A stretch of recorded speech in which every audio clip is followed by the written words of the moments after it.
നമസ്കാരം. ഒരു കാര്യം പറയാൻ വേണ്ടിയിട്ട് വന്നതാണ്. നമ്മുടെ ആയൂർ ടൗണിൽ കഴിഞ്ഞ ഒരു മാസക്കാലമായി അമ്മ മെഡിക്കൽസിന്റെ മുന്നിലായി ഓടയ്ക്ക് മുകളിലായി സ്ഥാപിച്ചിരിക്കുന്ന ഒരു ഗ്രില്ലുണ്ട്. അത് കഴിഞ്ഞ് തൊട്ട് മുന്നിലോട്ട് വരുമ്പോഴും ചെറിയൊരു ഗ്രില്ലുണ്ട്. അതും ഒരു ഓടയുടെ മുകളിലായിട്ട് സ്ഥാപിച്ചിരിക്കുന്ന ഒരു ഗ്രില്ലാണ്. ഇനി നമുക്ക് കാര്യത്തിലേക്ക് കടക്കാം. കാര്യത്തിലേക്ക് കടക്കുന്നതിന് മുമ്പ് ഈ ഗ്രില്ല് നമുക്കൊന്ന് കണ്ടിട്ട് വരാം.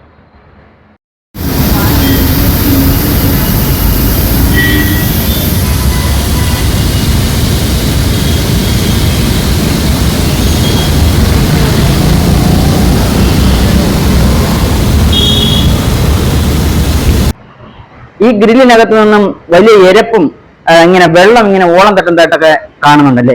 ഇനി വല്ല പ്രേതബാധയാണോ എന്നൊന്നും നമുക്കറിയത്തില്ല. എന്തായാലും ഒരു മാസക്കാലമായിട്ട് ഇങ്ങനെ തന്നെയാണ്. വലിയ എരപ്പാണ്, വെള്ളം ഇങ്ങനെ ഓളം തട്ടുന്നുണ്ട് ഈ ഓടയ്ക്കകത്താണ്. ഇത് വളരെ വൃത്തിഹീനമായി വളരെ വലിയ ദുർഗന്ധം വമിക്കുന്ന ഒരു ഓടയായിരുന്നു ഇത്. പക്ഷെ ഇപ്പോൾ ദുർഗന്ധമൊന്നുമില്ല. ഈ എരപ്പും ഇങ്ങനെ വെള്ളം ഓളം തട്ടുന്ന ഒരു സൗണ്ട് മാത്രമാണ് നമുക്ക് കാണാൻ കഴിയുന്നത്. കഴിഞ്ഞ ഒരു മാസക്കാലമായിട്ടുണ്ട്. ഇതിനടിയിൽ കൂടെ എന്താണോ ഈ വെള്ളം ഇങ്ങനെ പ്രവഹിച്ച് പോകാൻ കാരണമെന്ന് നമുക്കറിയത്തില്ല. അത് ബന്ധപ്പെട്ട ആരെങ്കിലും ഇടപെട്ടാൽ മാത്രമേ അറിയത്തുള്ളൂ.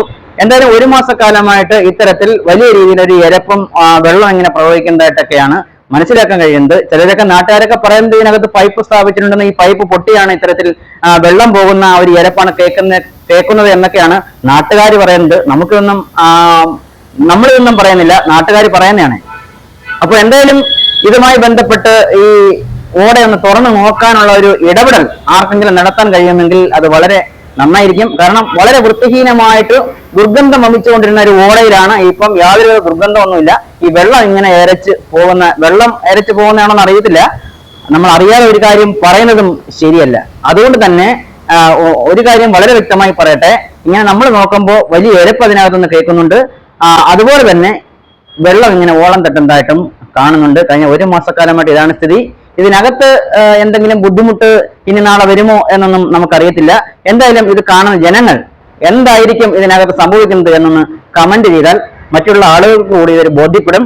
അപ്പോൾ സ്വാഭാവികമായും ഇതുമായി ബന്ധപ്പെട്ട ഡിപ്പാർട്ട്മെന്റ് ഇത് തുറന്നു നോക്കാനുള്ള ഒരു ഇടപെടൽ നടത്തും എന്നാണ് എനിക്ക് തോന്നുന്നത്. അതുകൊണ്ടാണ് ഇത്തരത്തിൽ ഈ ഒരു വാർത്തയെ കൊണ്ടുവന്നത്.